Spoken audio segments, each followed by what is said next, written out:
Hola, muy buenos días. Nos encontramos nuevamente aquí en nuestro conversatorio Red Cultural Sotoboche. Y hoy día que despertamos con un Reino Unido sumamente noticioso a raíz de la renuncia de Theresa May, vamos a hablar de uno de los personajes más importantes de la historia del Reino Unido. El 24 de mayo de 1819 nació en el Palacio de Kensington la reina Victoria, Victoria I, que sin lugar a duda es uno de los personajes protagonistas del siglo XIX europeo. Y por eso es que me encuentro aquí con Magdalena Mervilá para que podamos hablar de la figura de la reina Victoria y también que podamos hablar de su época, la época conocida como la era victoriana. Hola Magdalena. Hola Bárbara, aquí estamos de nuevo y justo en el cumpleaños de la reina Victoria, así que no podemos ser más precisas porque podría ser más o menos, pero no. No, precisamente hoy día es el cumpleaños de la reina Victoria. Un personaje fundamental en la historia de Inglaterra, que va a ser monarca por más de 62 años y 200. Isabel II ya le ganó, en todo Exactamente, caso. Su tataranieta es la única que la ha superado hasta el momento, pero también emperatriz de la India. Un personaje además que no estaba destinado a ser reina, una serie de muertes. Evento desafortunado, exactamente. Sí, tal y cual. ¿Qué podemos decir de ella, por ejemplo, desde su formación, de su infancia, que no tiene que haber sido preparada para ser reina desde muy temprana edad? No, era la quinta en la línea de sucesión y las posibilidades de que fuese ella la reina eran muy, muy bajas. Pero en la medida que iba pasando el tiempo y van muriendo los candidatos, bueno, ella de partida, el hijo, el rey, ella es nieta de Jorge III, y su padre muere temprano y por lo tanto esta madre alemana la cría siempre pensando que había alguna posibilidad, pero era lejana. Y cuando empiezan a morir todos y ella queda en la línea primera finalmente de sucesión, la van a criar de un modo tremendo, porque además la madre tenía un amante que tenía aspiraciones políticas y la van a criar con la idea de demostrarle primero, insistirle y hacerle creer que ella es tonta y que no puede gobernar sola, un poco para poder él era el ambicioso, de poder en el fondo manipularla y que si esta niña iba a ser reina, ellos en el fondo iban a ser los reyes. Entonces le crean un régimen que la van a llamar el régimen Kensington. Ella se cría, nace ahí, se cría en la casa Kensington.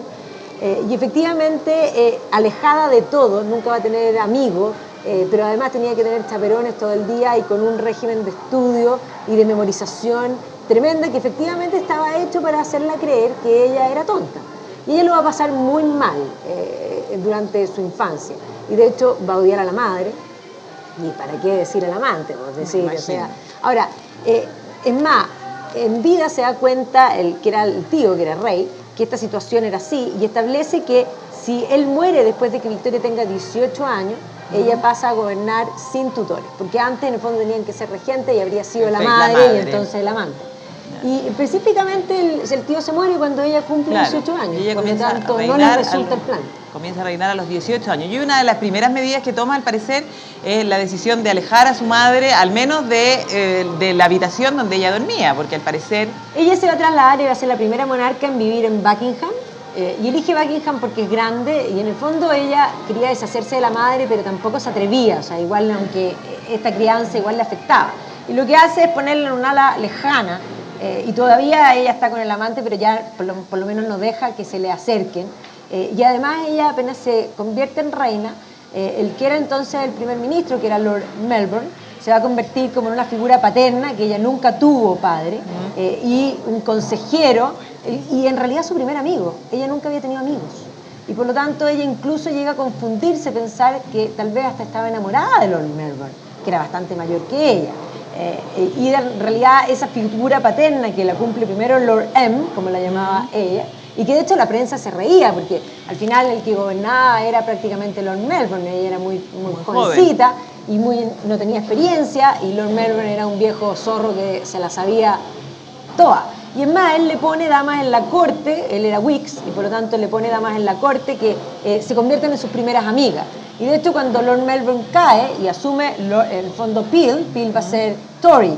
Y Peel lo que va a tratar de hacer es cambiarle las damas de la corte, y eso va a provocar una crisis, y de hecho Peel va a terminar saliendo por esta crisis de las damas de la corte. O sea, en el fondo todos querían manipular a la reina, y ella va a ir encontrando su personalidad en el tiempo, o sea, se va a demorar un poco. Claro, y con el tiempo, en el fondo, se va a dar cuenta de que no quiere ser manipulada y de que, a pesar de que el rey de Inglaterra no tenía que tener tanta injerencia en lo político, ella va a ir un poco en contra y va a tratar de marcar, en el fondo, lo que era su política, lo que eran sus anhelos.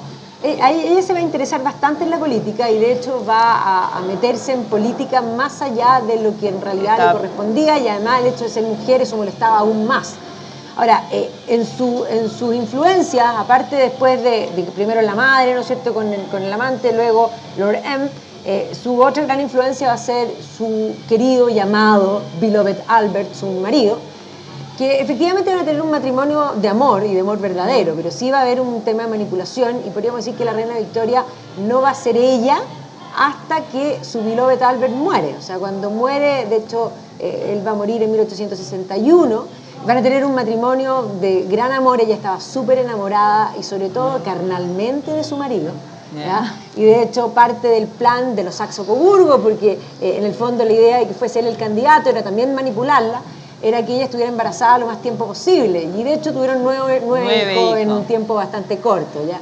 Es más, ella tenía un diario y ella escribe las cosas más impropias que uno se puede imaginar. O sea, ella realmente miraba a su marido y moría, pero es decir, encontraba además la noche de boda, le ponen: me hiciste tan feliz, oh querido Alberto, ¿no? Es una cosa, pero realmente impresionante.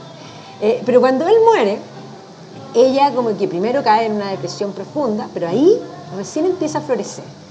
Y efectivamente ella va a ser ella, y va a tener una independencia, y va a aparecer la verdadera Victoria sin Alberto. Entendamos que ser una mujer victoriana no era fácil. No, y ser una mujer victoriana con el marido era ser propiedad del marido, literalmente, legalmente, por largo tiempo.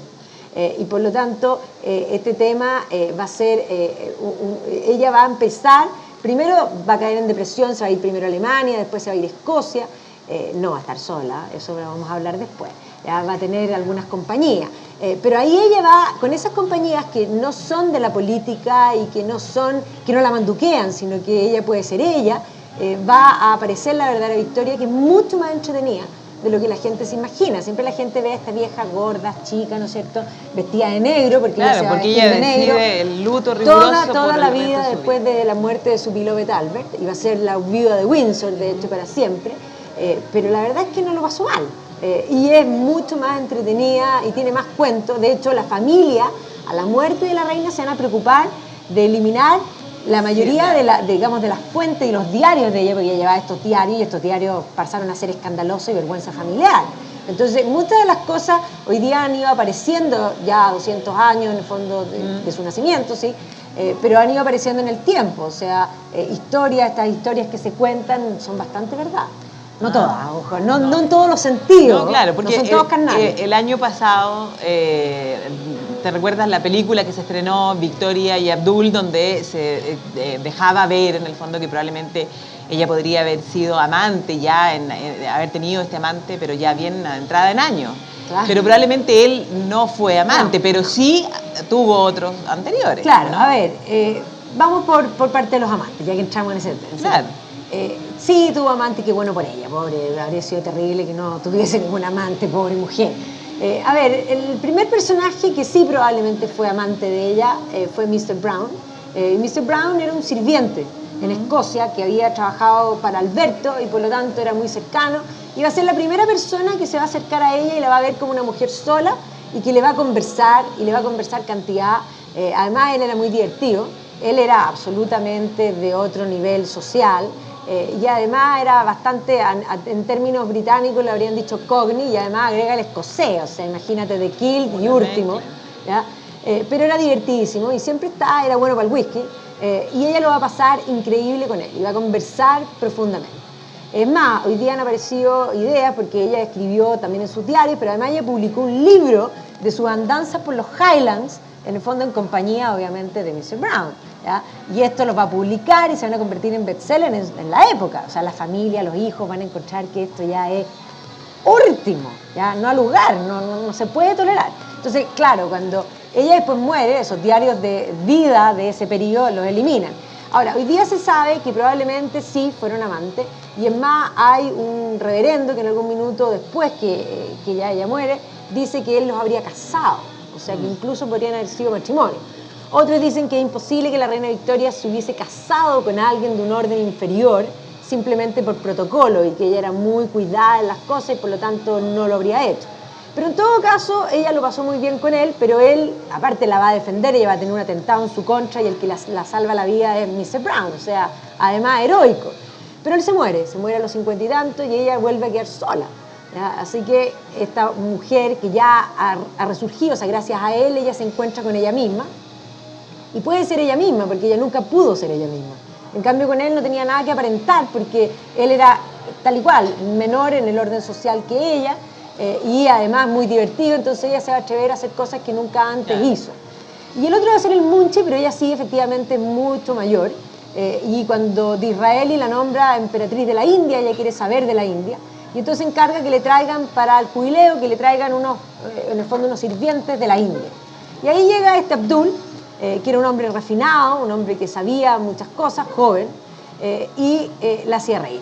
Entonces él le empieza a enseñar hindú, ella quiere aprender de la India, quiere aprender el idioma, ella tenía unos cuadernos donde hacía caligrafía en el fondo de la India, y ella lo va a llamar a él maestro Mimunchi, por eso le dice Mimunchi. Pero el Munchi se convierte como digamos, era la persona con que ella lo pasaba bien, y entonces ella siempre a todos los que le caía bien y a la gente que estaba a su favor les daba prebenda, y al Munchi le daba un montón de prebenda, o sea, de hecho lo lleva a vacaciones, hacían, por ejemplo, obras teatrales, la familia, entonces los hijos tenían que actuar y ella ponía al Munchi también, entonces imagínate los hijos, ya, a ver, sí, el señor Brown era último, ya, pero por último hablaba inglés, y ¿quién era?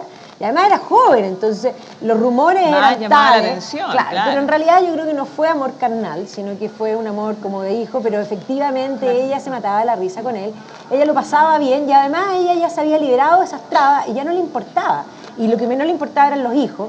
Ella siempre fue bastante despegada de los hijos, ella tuvo siempre depresión, posparto, y los hijos no fueron su primer enfoque, sí los nietos, que es súper divertido, porque en el fondo, además los hijos le dieron muchos dolores de cabeza, partiendo por Bertie, que era mal portado, y que era el hijo mayor, y que de hecho Albert se muere después de una pelea con Bertie. Bertie tenía una serie de amantes y escándalos públicos, por lo tanto era lo menos victoriano que podía existir. Y por lo tanto... Y ella, en cierta medida, como que a lo mejor culpa de todas maneras. Por la muerte de Alberto, por las discusiones que ellos tenían. Se reconcilian cuando Bertie le da tifus y estuvo a punto de morirse, y ahí ella sintió que en realidad había sido muy dura y ahí como que lo perdona.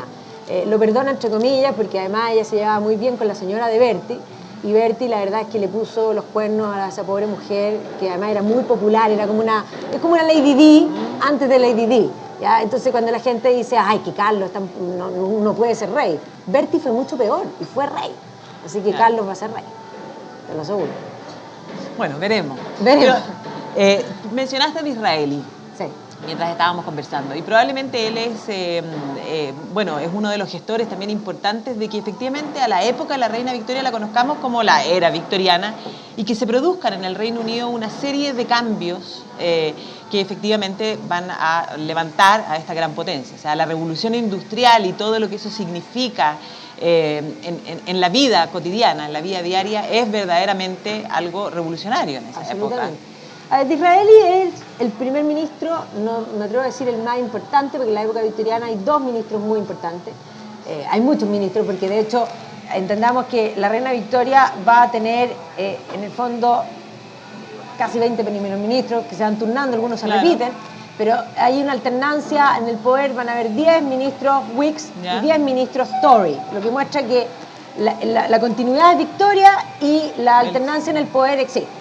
Entonces, Disraeli va a ser el más querido, y el otro personaje que es muy importante y emblemático es Gladstone.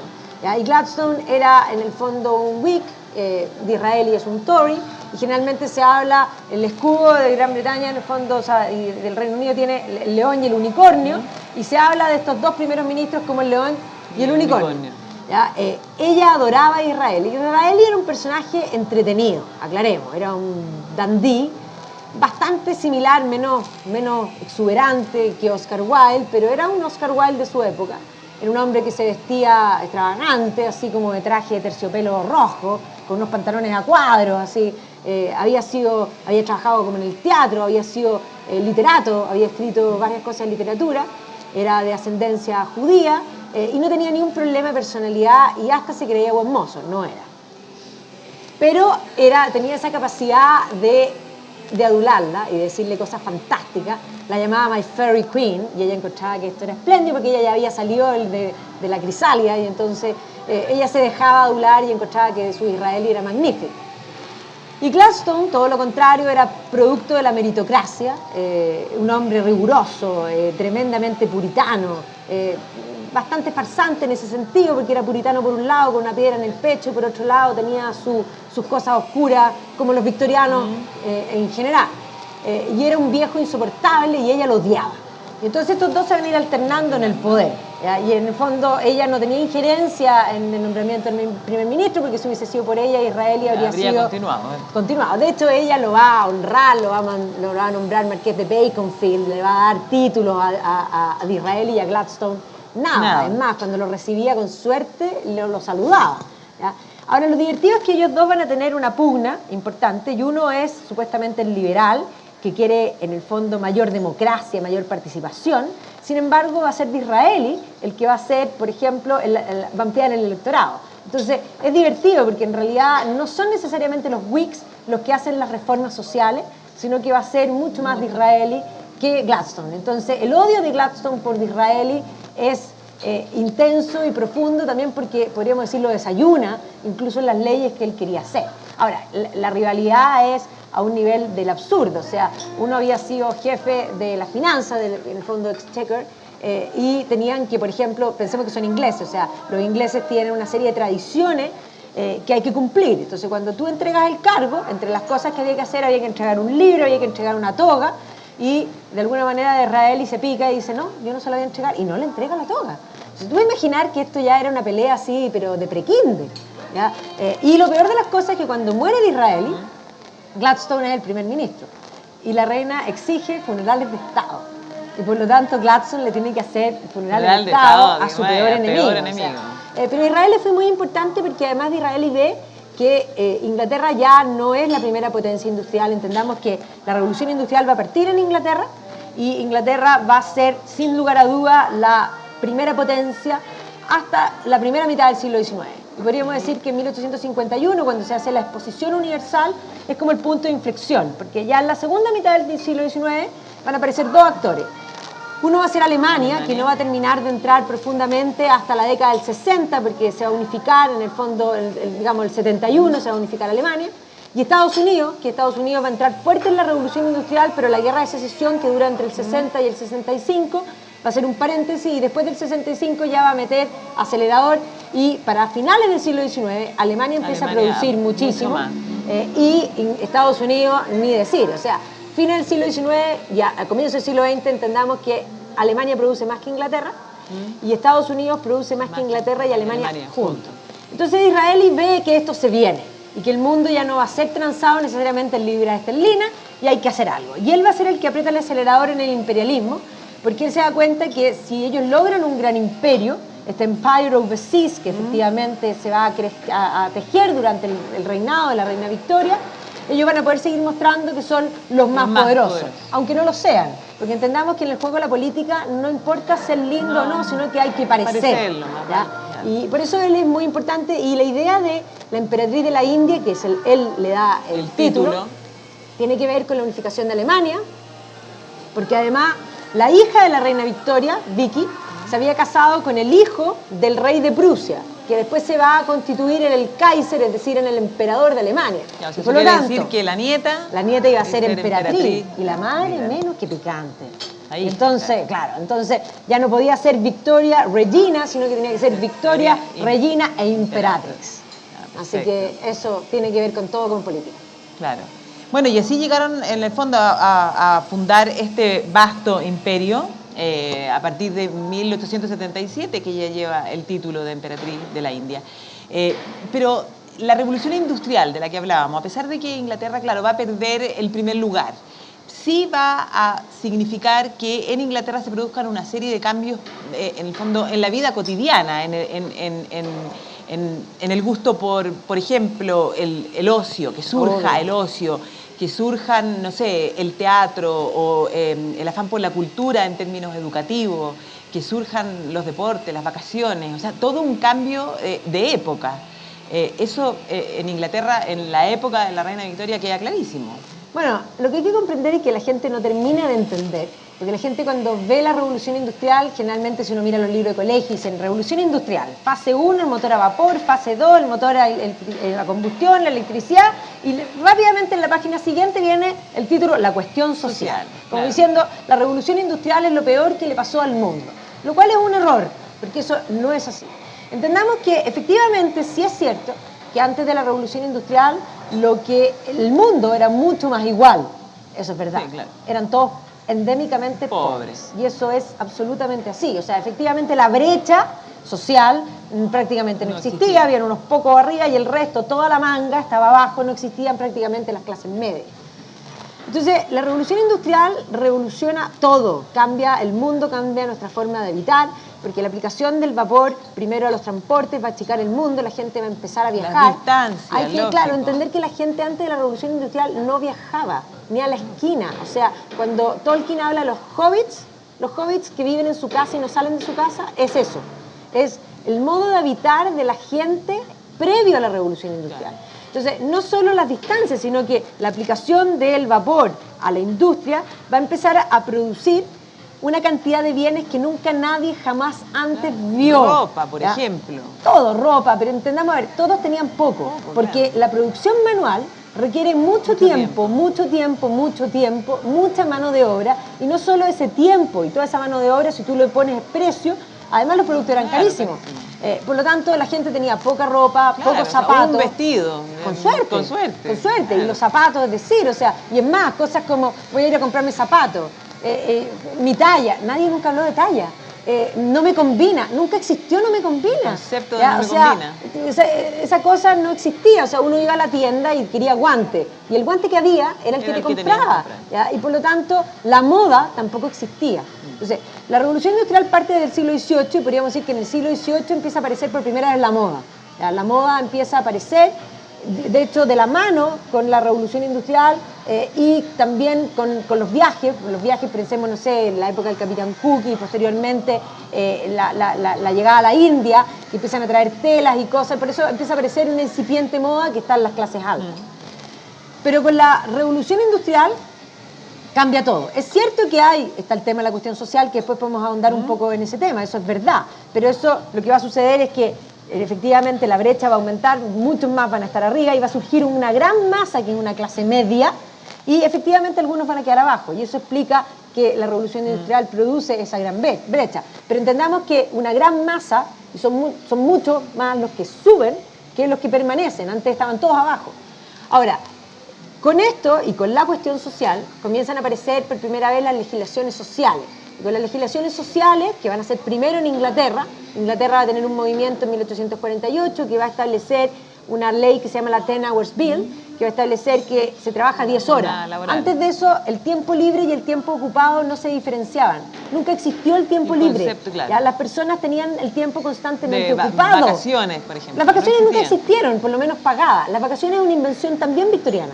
¿Ya? Entonces, la legislación social va a tener legislación que va a establecer horarios de trabajo, pero además va a establecer que tú tienes un tiempo de descanso pagado. Entonces, cuando la gente empieza a tener plata por una parte y tiempo libre, es necesario que surjan los pasatiempos. Entonces, la era victoriana va a inventar todos los pasatiempos. Y a la reina Victoria le encantaban. Le gustaba. Entonces, por ejemplo, el teatro siempre existió. Uno piensa en Shakespeare, siglo XVI, pero Shakespeare estaba muy olvidado y es el siglo XIX. Con esta idea del consumo y el mostrar cosas para el tiempo libre, que el teatro empieza a ser consumido y que Shakespeare es redescubierto y reinventado también. Entonces, el siglo XIX reinventa todo. Entonces, no solo recrea el teatro, y a la reina Victoria le encantaba el teatro. Bueno, y si ella iba al teatro, la gente quería ir. Y todos iban al teatro. La gente era muy snob. O sea, entendamos que la reina Victoria, además, con Beloved Albert, todavía antes de su muerte, por ejemplo, él trae todas las tradiciones germanas, alemanas, de la Navidad. Y entonces aparecen en una revista de estas ilustradas, porque no había fotografía en ese entonces todavía, aparece ella, la reina, el príncipe Alberto, el árbol de Pascua y algunos niños.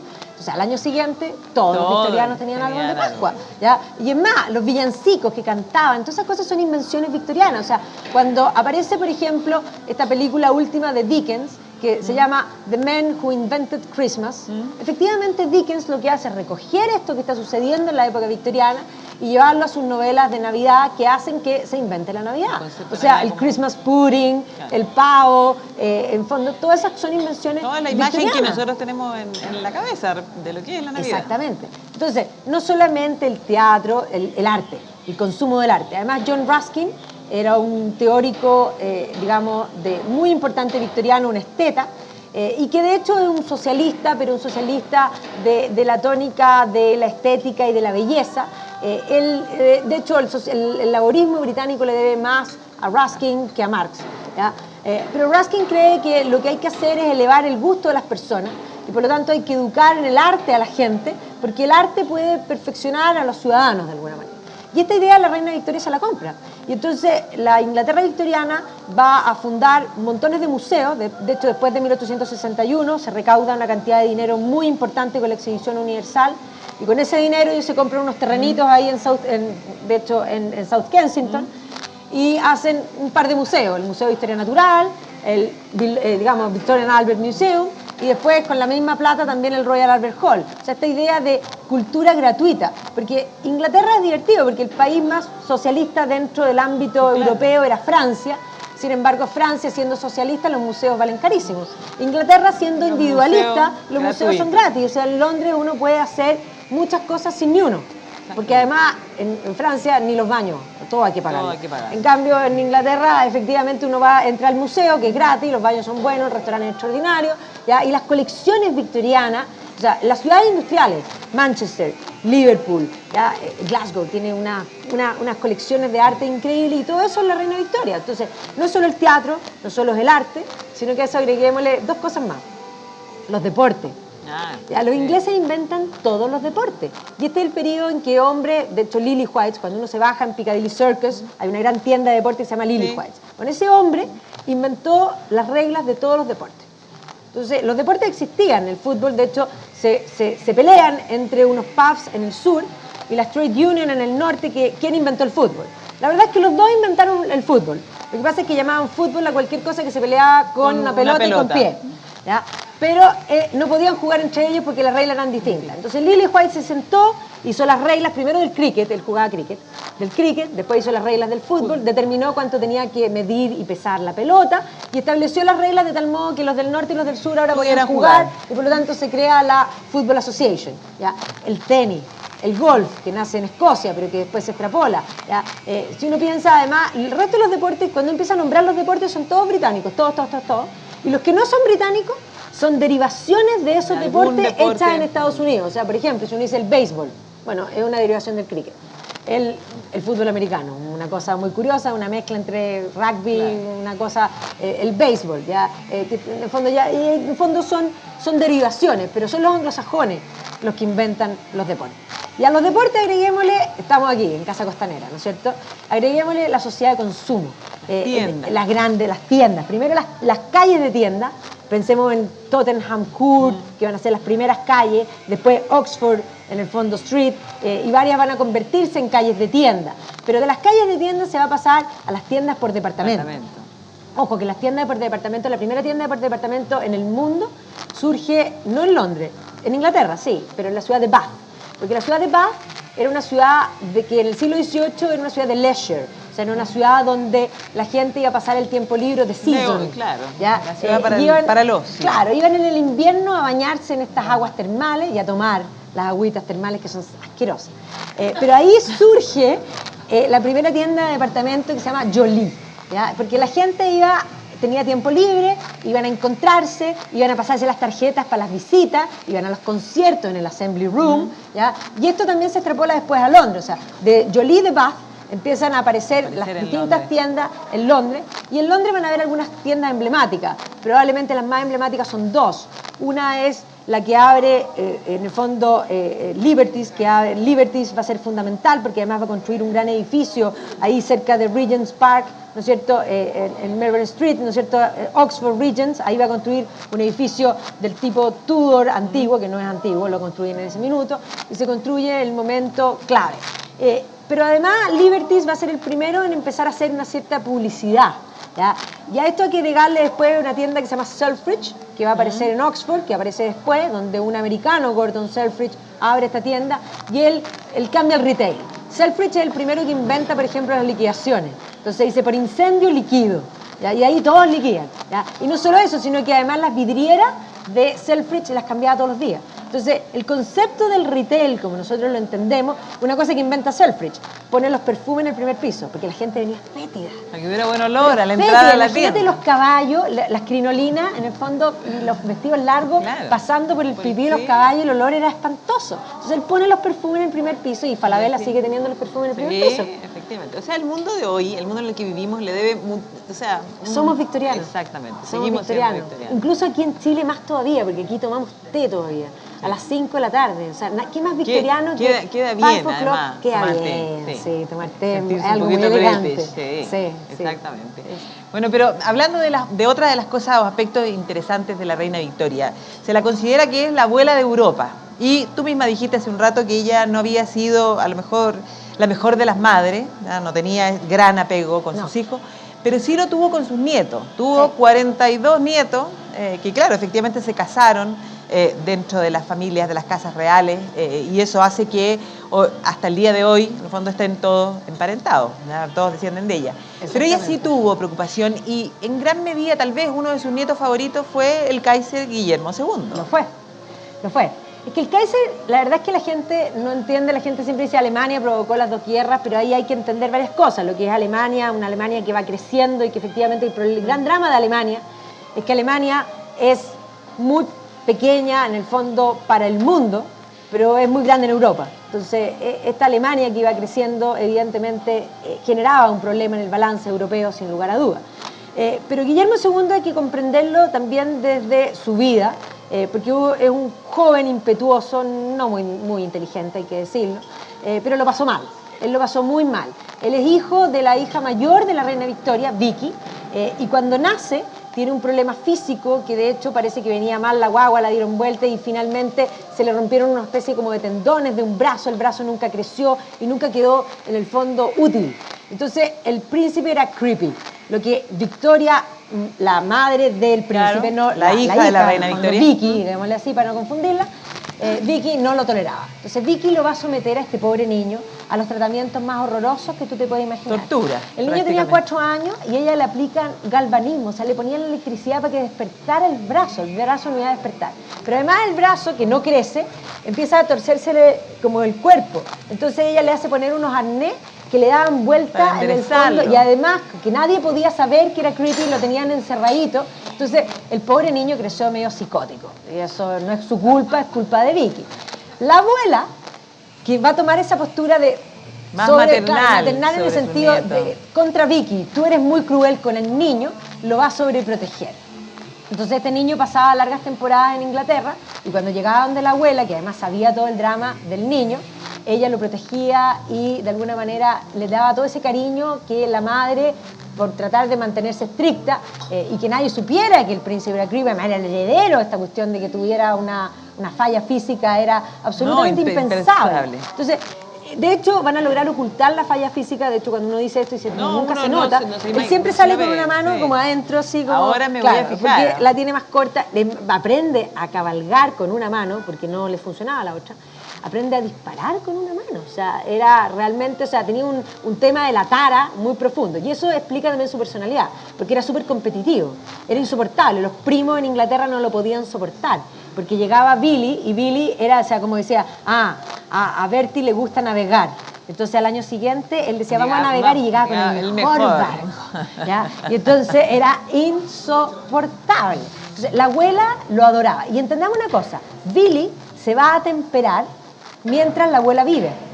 Entonces cuando en 1901 muere, Ahí ella en el muere Rollete, en los brazos de él, ¿no? Ella muere en los brazos de él. O sea, así de adorado era el nieto.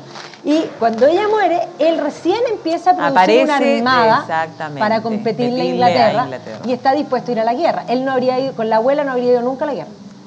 O sea, si hubiéramos tenido más Reina más Victoria, no hay Primera Guerra Mundial, pero 14 años más habría sido... Habría sido mucho. O sea, si no hay Primera Guerra Mundial, no hay Segunda tampoco. Habría sido otra la historia. Habría sido otra la historia. Bueno, Bertie, de hecho, no habría sido nunca rey, que el pobre vivió esperando toda la vida. Y finalmente cuando se murió, porque tal igual, porque además ya dije que no eran muy apegados para nada, entonces cuando se murió la reina Victoria, Bertie había dicho, por fin se murió esta vieja. Y subió al poder, no duró tanto tampoco, y después en el fondo viene George. Bueno, es impresionante en realidad como cuando uno piensa en el inicio de la Primera Guerra Mundial, en cómo se desarrolla el conflicto, ver cómo todos eran primos, y además el parecido físico que existe entre ellos. Bueno, en la Primera Guerra Mundial además, aparte de Billy, que es el causante de las situaciones, la otra gran nieta que era muy cercana también es Alejandra, que era la señora de Nicolás II. La zarina de Rusia. Entonces, de hecho, eran todos primos y están ahí en el fondo los tres Kaiser, digámoslo así, como entre comillas, y hablan de los tres emperadores. Y en el fondo... ¿Cómo tomar las decisiones en la guerra? O sea... Imagínate cuando la zarina dice, pero ¿cómo? Billy nos va a invadir, esto es imposible, o sea, jugaban juntos, esto no puede ser, déjame hablar yo con Billy. Sí. Claro, efectivamente. Es difícil de imaginar cómo se manejan las cosas. Bueno, pero las familias pasan esas cosas. Bueno, en realidad, en todas partes hay ese tipo de conflictos. Exactamente. No, la verdad es que es un personaje sumamente interesante. Podríamos estar hablando muchísimo rato más. Yo creo que ella efectivamente marca una época. Es una de las grandes protagonistas del siglo XIX. Inglaterra, o sea, el Reino Unido en general es lo que es hoy día en gran medida producto de ese siglo. No solo el Reino Unido, el mundo. El mundo entero, el mundo. Sí, ahora, yo les recomiendo, un poco para cerrar y terminar, les recomiendo películas de todas maneras, El señor Brown está en Netflix. La de, en el fondo, Victoria y Abdul no está en Netflix, pero la deben poder encontrar fácil, porque salió el año pasado. Y después hay una serie que está haciendo Masterpiece, súper buena, que se llama Victoria, que está en la 3ª temporada. Y que efectivamente ella es demasiado linda para ser Victoria, hay que decirlo. Buena moza, ahora, Beloved Albert, no, buena moza no. Ahora, ojo, ella cuando se casa con Beloved Albert se hace pintar un cuadro de pelo suelto, así como con un escote. Exuberante. Y no se ve nada mal, fíjate. Ahora después, perdonémosla, porque tuvo 9 hijos al hilo y quedó gordita. Y además después se le murió el marido y se amargó, entonces ella siempre tiene una cara así. Hay una sola foto de ella riéndose. Y cuando estaba con el señor Brown no le sacaron foto, por eso no sale más riéndose, porque sí se reía. Pero vean esa serie, Victoria, porque es muy buena. Ella es muy linda, como dije, para ser Victoria. Beloved Albert es un poema. Ahora, él era muy buen mozo. Sí, él era muy mozo. Porque de hecho cuando inventan la fotografía, Roger Fenton les va a sacar fotos a la familia. Ya hay fotos de él, ya se le habían ido algunos jugadores de la cancha, entonces estaba medio pelado y todo. Pero era muy buen mozo, o sea, él era espléndido. Ella misma lo dice cuando lo ve, porque habían dos candidatos. Se enamora, parece, a primera vista, encontró que esto era fabuloso. Porque había otro candidato que era un tal Alejandro, y que ella cuando lo ve dice, como que es insípido. Y cuando ve a Beloved Albert le escribe al tío, le dice, tío, te agradezco de haber puesto este hombre. Dice, además sus ojos, su mirada, es tan... ¡Ay, fantástico! Voy a ser tan feliz. Así que no, una cosa genial. Pero vean esa serie porque está muy buena. ¿Esa serie dónde está? A ver, yo la estoy viendo en iTunes, pero yo creo que hay que buscarla. No está, así hay que googlear. Probablemente debe haber... Mira, siempre hay cosas en YouTube, así que algo se debe haber filtrado en YouTube, porque siempre hay alguien que graba y lo sube a YouTube, no sé si con subtítulos, pero en iTunes está. Bueno, vamos a buscarlo, vamos a ver la serie. Les agradecemos a todos, además hoy día que tenemos público presente y los esperamos la próxima semana en un nuevo conversatorio de la Red Cultural Soto Voce.